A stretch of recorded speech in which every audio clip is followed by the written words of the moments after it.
Quiz கொஸ்டின்ஸா இந்த வீடியோல பார்க்க போறோம். அதுக்கு முன்னாடி இந்த வீடியோ உங்களுக்கு பிடிச்சிருந்தா மறக்காம வீடியோக்கு ஒரு லைக் கொடுத்துருங்க.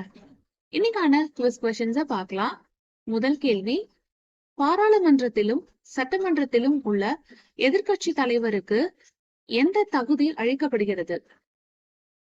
ஆப்ஷன் ஏ மாநில அமைச்சர், ஆப்ஷன் பி கேபினட் அமைச்சர், ஆப்ஷன் சி மத்திய அமைச்சர், ஆப்ஷன் டி துணை பிரதமர். பாராளுமன்றத்திலும் சட்டமன்றத்திலும் உள்ள எதிர்க்கட்சி தலைவருக்கு எந்த தகுதி அளிக்கப்படுகிறது? சரியான விடை ஆப்ஷன் பி கேபினட் அமைச்சர். இரண்டாவது கேள்வி, தமிழ்நாட்டில் இதுவரை எத்தனை முறை ஜனாதிபதி ஆட்சி அமல்படுத்தப்பட்டிருக்கிறது? ஆப்ஷன் ஏ 3 முறை, ஆப்ஷன் பி ஒரே ஒரு முறை, ஆப்ஷன் சி 4 முறைகள், ஆப்ஷன் டி 2 முறைகள். தமிழ்நாட்டில் இதுவரை எத்தனை முறை ஜனாதிபதி ஆட்சி அமல்படுத்தப்பட்டிருக்கிறது? சரியான விடை ஆப்ஷன் ஏ 3 முறைகள். அடுத்த கேள்வி,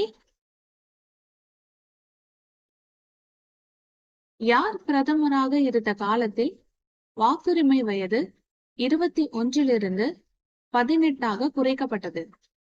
option A V P. Singh, option B Indira Gandhi, option C Rajiv Gandhi, option D Narasimha Rao. யார் பிரதமராக இருந்த காலத்தில் வாக்குரிமை வயது 21 18 குறைக்கப்பட்டது? சரியான விடை ஆப்ஷன் சி ராஜீவ் காந்தி. இன்னைக்கான கடைசி கேள்வி என்னன்றதை பார்க்கலாம்.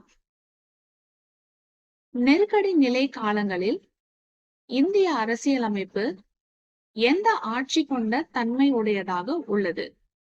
ஆப்ஷன் ஏ ஒற்றை ஆட்சி, ஆப்ஷன் பி மதசார்பற்ற ஆட்சி, ஆப்ஷன் சி கூட்டாட்சி, ஆப்ஷன் டி ஜனநாயக ஆட்சி.